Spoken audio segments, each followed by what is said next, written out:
Hello my dear friends, you're in the Military Summary channel, and today we will discuss the situation in Ukraine on the 2nd of April of 2024. Today we have a lot of very interesting updates, so let's start. And first we're going to talk about Zaporozhye direction, because very interesting activity of the armed forces of Russian Federation on the direction. As you can see, we have just a lot of icons from the Ukrainian side. During the previous 24 hours, the Ukrainians conducted a significant number of FPV drone strikes against the Russian forces between Chistopolye, Rovno and Kopony. So this FPV drone activity from the Ukrainian side confirms first of all that the Russians during the previous 48 hours or a little bit earlier concentrated significant number of forces on the line, and very likely the Ukrainians received some reconnaissance or intelligence information, or they made a conclusion that within the next few days the Russians will try to attack the Ukrainians in direction of Novomykhailivka with the purpose to cut the main supply road 0408 between Novomykhailivka and Robotina. For now the Russians still haven't started this operation, but once again, due to FPV drone activity, we can make a conclusion that something like this is going to happen very soon. Now we are moving further to the South Donetsk direction, where we got also lots of very interesting details and updates, and for the third day in a row we continue receiving updates from Ugledar, another let's say bombing of the town of the stronghold by the armed forces of Russian Federation using the multiple launch rocket systems or tall flamethrower systems. Very likely the Russians do have some plans to start offensive operation or another assault operation on Ugledar. But obviously we understand that possible Russian offensive in Ugledar is highly connected with the ending, with the finishing of Russian operation in Novomykhailivka, Konstantinovka. And according to the map, according to this picture, you see that we have a lot of geolocations and a lot of events that took place in between Konstantinovka and Novomykhailivka during the previous 24-36 hours.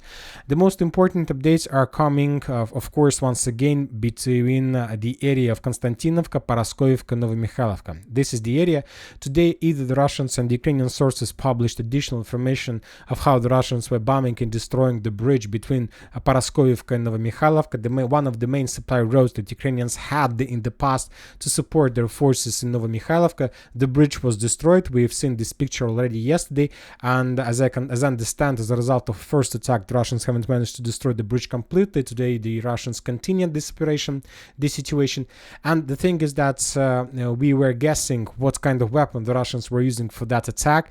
There was like few, let's say, opinions, let's say options, like the use of FAB or probably the use of missile or something like this. But today we got 100% sure information that the Russians destroyed this bridge with just a regular artillery, 220 millimeters artillery system, the heaviest system that the Russians have. Anyway, we also see that there was not just a bridge, it was just a pontoon bridge, and as you can see, the bridge wasn't destroyed. If you can correct, you can still use the area. Anyway, I don't think that Ukrainians have possibilities to send forces, or nobody is willing to do this, so that's why we can be 100% sure that there are no longer a northern supply road between Paraskovivka, Konstantinovka and Novomykhailivka. About Novomykhailivka itself, today we got additional updates, additional information of Russian attack from on the northern direction, from farms towards the northwestern, let's say, residential area. The Ukrainian sources published another video of Russian armored attack with the use of significant number of tanks and personnel carriers. On this video, for example, on this episode on this screen, we can count 1, 2, 3, 4, 5, 6 armored vehicles and tanks heading towards the Ukrainian positions. The video was published, of course, by the Ukrainian sources, so we shouldn't expect like victorious Russian videos. Most of the armored vehicles were either damaged or destroyed, but anyway, the furthest, let's say, geolocation we managed to find took place along this true line. So 100% sure the Russians entered this residential area, but yet we haven't received even a single geolocated confirmation that show us the Russian progress along this side, along this part of the Novomykhailivka. So that's why we are keeping this area as a gray zone regarding and despite updates from different mappers. Anyway, the clashes continues and the Russians continue pushing. Very interesting details are coming from the southwestern part of Novomykhailivka. I'll remind you that just yesterday, the day before yesterday, we got report that the Russians captured this territory. They captured the trenches, they captured the very strong, powerful stronghold area, and now the Russians start bombing and attacking the Ukrainian positions further to the west, and the Russians start bombing and attacking the Ukrainian positions inside of Novomykhailivka itself. On this video we can see a building right in front of the entrance to Novomykhailivka that was bombed by the Russians. Very likely the Ukrainians were using this building as anti-tank position or FPV drone base or something like this. Basically, the building was destroyed, which reduced the resistance from the Ukrainian side, at least on this part. I'm not sure that the Russians are able to attack right now, but anyway, after destruction of the building, it would be much more easier. And as we discussed, the Russians continue bombing and attacking the Ukrainian forces further to the west. This is some kind of like artillery preparation. The Russians are not going to stop. Maybe we are not going to see even the clashes in the western part, just declaring operation. For the Russians, it's much more important and better to continue movements further to the west and to establish control over the next true line on the area, which will ruin the next defense belt of the armed forces of Ukraine on this direction. So this is much more interesting, let's say, operation for the Russians than to storm Novomykhailivka itself. So that's why the Russians start bombing and clearing the area. Very likely something is going to happen. On Konstantinovka, the western parts, we have additional destroyed buildings and warehouses of armed forces of Ukraine. Another building where the Ukrainian, let's say, forces or maybe ammo depot or FPV drone base was discovered, and then as a result of strike, the building was set on fire, and that's it. The northern area, the northern flanks was secured by the Russians with FPV drones and Lancets. On this video, for example, we can see another Ukrainian personnel carrier heading towards the Ukrainian positions that was damaged and destroyed by FPV drone strikes. So the battle for Novomykhailivka is on the top of activity, either from the Russian, from the Ukrainian side. As I told you in the previous days, I expect that Novomykhailivka would be captured by the Russians by Wednesday, maybe by tomorrow, maybe by the end of the week, but obviously this is going to happen this week, or at least I think so. Now we are moving further. We are moving to Avdiivka direction. To be more precise, first we're going to talk about Pervomayskaya, Nitailova, Yasnobrodovka, Umanskaya defense belt. Today we got more details, more geolocations, more confirmations either from the Russian and the Ukrainian side.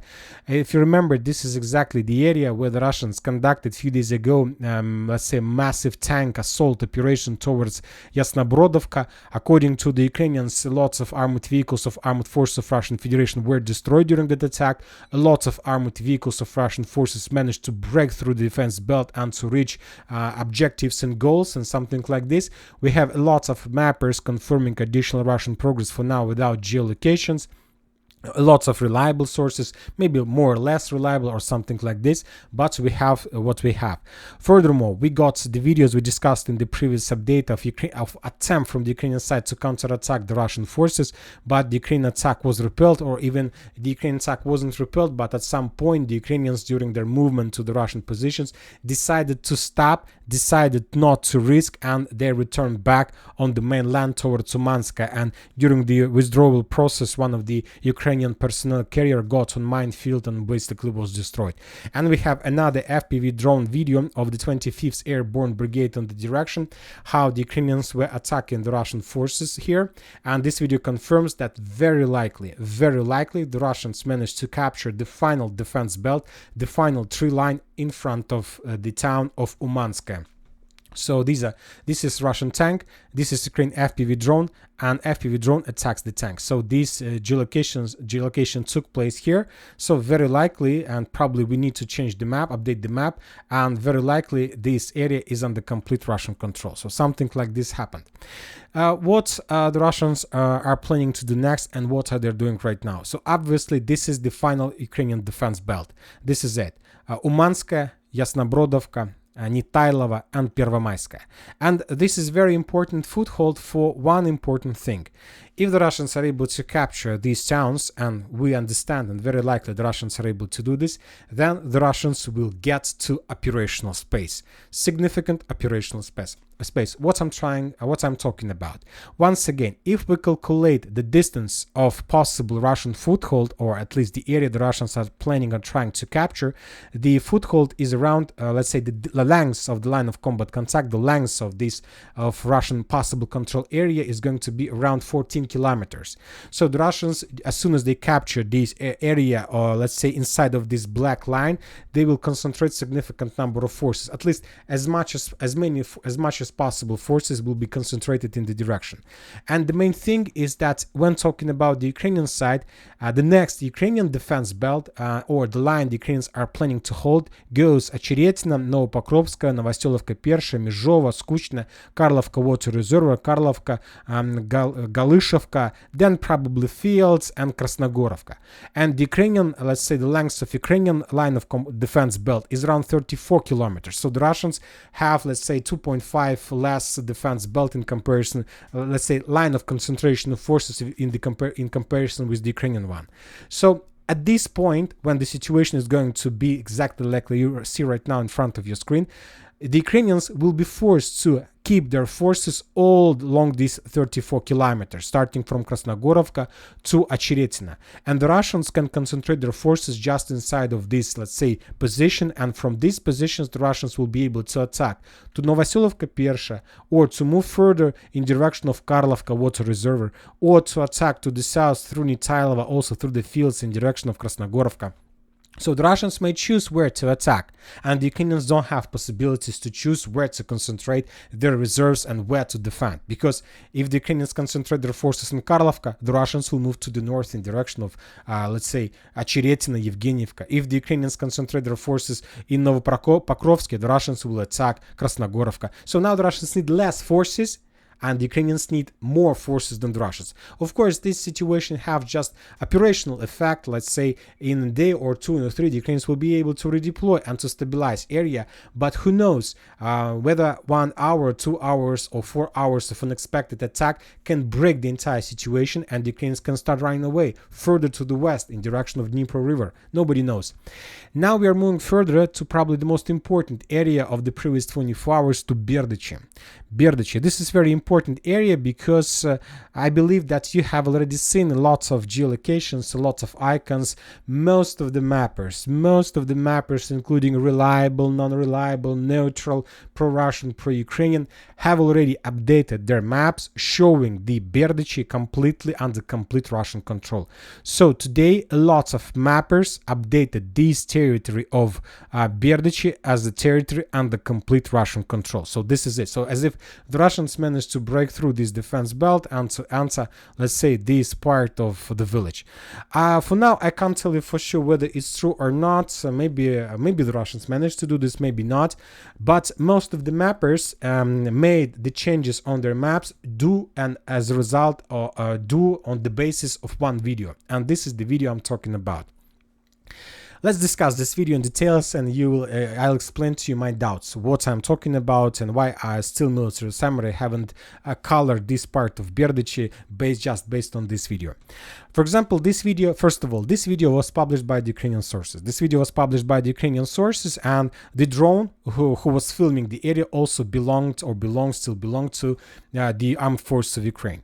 And at the beginning of the video, we have a short title, a short description. This is it. And the left top corner, we can see that this is this is multiple launch rocket system Grad working on the positions of Russian armored forces in the vicinity, in the area, in the town, in the village by the name of Berdychi. Once again, the work of multiple launch rocket system Grad on the positions of Russian forces in Berdychi. This area was geolocated immediately, and the strikes took place in these fields, so it wasn't very difficult to geolocate. And based on that title, based on that description, most of the mappers updated their maps showing this territory under Russian control. So what kind of doubts I have from my side? First of all, it's very difficult to imagine how the Russians managed to break through the Ukrainian defense belt in the area and to capture such a significant territories. Not the Russians are able to do this. The problem is that this attack was unexpected. So usually we see geolocations first. From the previous experience, when the Russians gained another foothold, first, let's say we got geolocations from here, then we got geolocations from here, then we got geolocations from here. It's like step-by-step process. And today, the previous time we got geolocations from these intersections of the streets when the Russians landed in area and tried to capture the building, and when Ukrainian Bradley arrived and basically attacked the Russian forces from the short distance. After 2 weeks, no updates, and now we have update right from the, let's say, edge or top northwestern position of the village. So I have some doubts about whether it was video was made by the Ukrainians about against the Russian strikes. Furthermore, when this video was published, there was few comments to the video, and also some comments by pro-Ukrainian assenters and those who also do geolocation stuff. They reported that very likely the author of this video made a mistake when he added the description that this is attack against the Russian positions inside of the village. Very likely this is the Ukrainian drone who was filming the bombing of Ukrainian positions by the Russian multiple launch rocket system. And later I started, let's say, analyzing the video, and I found very interesting scene, very interesting part of the video, and this is it. So this is the part of the video that forced me to, let's say, to doubt about the situation. Let's return back a little bit, just a second. Well, this is it. No, I can't capture this part. This is it. So as you can see, on the 7th second of the video, we see a white line in front of your screen, and this is the sign of a projectile of multiple launch rocket system. This is the sign of the projectile. That later, after this sign, there was an explosion of this projectile. So we don't need to be, I don't know, to be mathematics or something like this to understand that the projectile was flying from Avdiivka. If you can see on the horizon, it's Avdiivka. So based on all these things, based on all the situation, we can make a conclusion that the projectile was flying from the territory that is under Russian control towards this territory. So I don't think that the Russians were bombing the Russian forces, and this, at least this episode of the video, confirms that very likely the Russians were bombing the Ukrainian positions before, let's say, a ground operation, or that was something like artillery preparation before the next Russian attack or something like this. So anyway, I'm trying to tell you that for now we're going to keep the map as is. We need more evidence and more geolocations, maybe some reports from different mappers who will confirm for 100% the Russian progress direction, and then of course we will adjust the map. But for now we are going to keep everything as is. Now we are moving to the northern part of Berdychi, which is in the gray zone. Today we got more reports and more geolocations from the Russian side, a few more additional FPV drone strikes against the Ukrainian armored vehicles, tanks that were hidden between the brushes, between the tree lines and so on. So the Russians continue the clearing operation. More and more armored vehicles are destroying every single day, but for now no updates about complete control over the north and the central part of the village. And today we got also another destroyed or damaged Ukrainian Abrams tank that was running away from Berdychi towards Ocheretina, but he was attacked by the Russians in his back. Currently we don't know for sure whether the tank was damaged or destroyed, or it may be just damaged, that's it. Now we are moving to Bakhmut-Artyomovsk direction, where we got also significant number of reports, and today the most important updates are coming from Chasiv Yar. So we, as you can see, we have adjusted the map in front of the eastern block of the city, and according to information we have, the Russians, as a result of offensive operation, managed to establish complete control over the final tree line that located right in front of canal, right in front of Chasiv Yar. So if we summarize everything according to the sources on the ground, according to the soldiers and officers who are involved or who are taking part in this Chasiv Yar offensive operation, the Russians managed to establish complete control over the territory. So as you can see, from now on there is no barriers, there are no barriers in front of the Russians. We're talking about natural barriers to attack Chasiv Yar this way. Of course, the Russians are not going to do this for many reasons, and the most important reason, according to the Russian sources, those who are taking part in this operation, the Ukrainians haven't managed, they didn't have enough of time to prepare the trenches and fortifications along the railways and the trees and the forest lines. So that's why the Ukrainians decided to mine the area completely. Every single square kilometer, square centimeter in the area was mined by the armed forces of Ukraine. So basically now we know for sure, according to the Russian sources, that this forest is completely mined by the Ukrainians. So that's why the Russians are very slow and they can't attack very fast due to the risk of gods on the mine fields and basically to lose the personnel. Also, according to information information we have, the Ukrainians mined completely this part of this forest as well, and this is another reason why the Russians can't move further very fast. And of course, according to the Ukrainian sources, these fields are also mined. So every single square centimeter between Chasiv Yar is completely mined by the Ukrainians, and now the Russians, according to information we have, trying to understand and trying to find a solution how to bypass the mine fields, how to enter the eastern block of Chasiv Yar, and how to force the Ukrainians to fall back.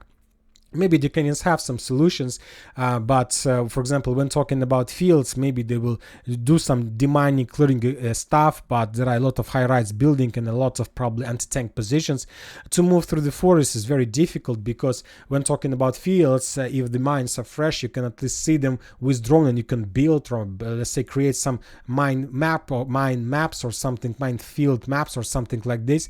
But when talking about forest, it's very difficult sometimes to see what is happening below your legs. You need to control the situation under your feet, and you also need to control the situation above your head, and you also need to check always in front of you what is happening, and not to allow to be ambushed by the Ukrainians or something like this. So the situation is difficult, obviously it's difficult, but very likely the Russians will find a solution, and soon, maybe the next week, the first clashes inside of the canal is going to start taking place.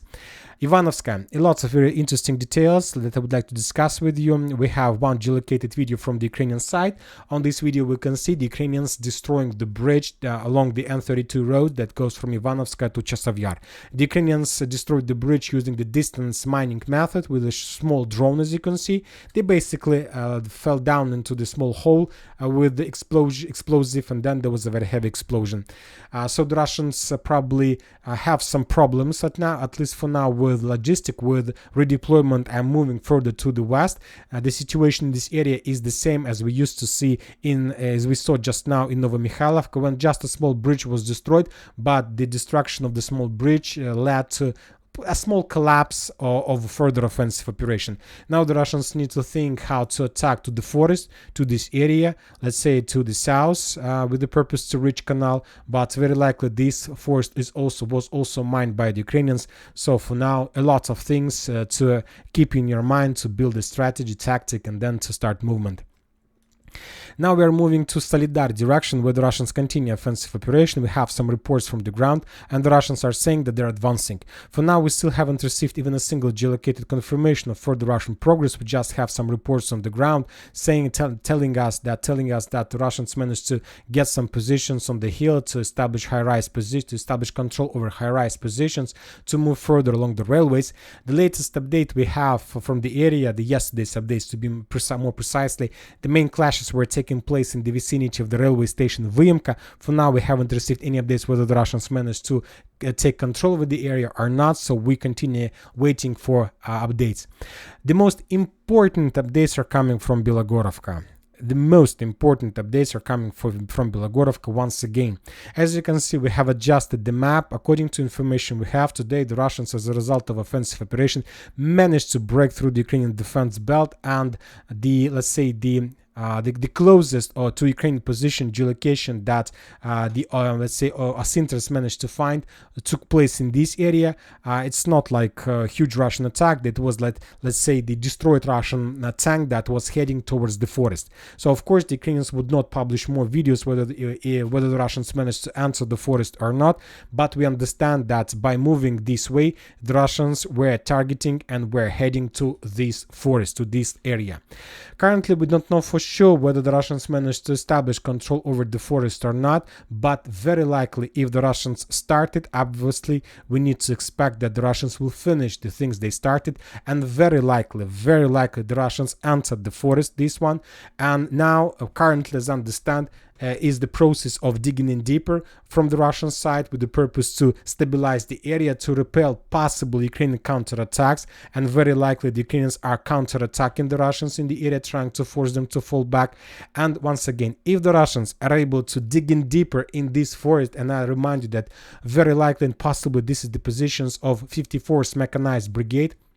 To the north on the hill are the positions of 81st Air Mobile Brigade, so this is the area of 54th Brigade. So once again, if the Russians are able to dig in deeper, and then of course the Russians will move further to the west, they will move to the next forest, and they will try to capture this territory. And if the Russians are able to capture this forest, then this is going to be the end of Ukrainian defense in Bilohorivka. Why is that? Because this is a very big and strong positions from the Russian side, and from this forest the Russians will try to attack the next forest to the northwest of these original positions. And the most important, the Russians will be as far as possible from Bilohorivka hills, including the landfill to the south of Bilohorivka. And if the Russians capture this forest, then this is going to be the end. This is going to be a cauldron. Obviously, the Ukrainians in Bilohorivka would be encircled. The Russians will probably spend some time to destroy the support supply, to repel Ukrainian attacks, and then this is going to be the end. So possibly this is exactly what the Russians are trying to do, to attack, let's say, from Zolotarivka towards in direction of Grigorovka. And maybe even to stop here. It's enough. It's enough for the Russians, because from these positions, this is already a cauldron. This area will be completely cut off from the mainland, and the 81st and the soldiers of 81st Brigade will have just few options: either to stay there and to be, let's say, boiled by the Russians, or to fall back and to save their lives. So we'll see what is going to be next. Obviously, we haven't received almost anything from the southern Kupiansk direction as well as from the northern Kupiansk direction. So this is the situation. As you can see, lots of very interesting updates. I'll remind you that today we got reports about the exodus from Kharkiv, significant number of light vehicles running away from the area, which also a signal for us, a sign for us that the Russians may try to start offensive on this direction very soon. We have more and more videos of armored vehicles of Russian Federation heading to the line of combat contact. Sometimes we have one can say that they are endless. The Russians have endless resources, and to tell the truth, I believe it's like this. It's true. The Russians have endless resources in production as well. So we'll see. We're getting to the most interesting part of the special military operation, and very likely to the final one. And that's it for today. Military Summary channel reminds we condemn any violence in the world. Thank you for watching. Subscribe to my channel, put your likes, join my Patreon, and have a good day. Bye bye.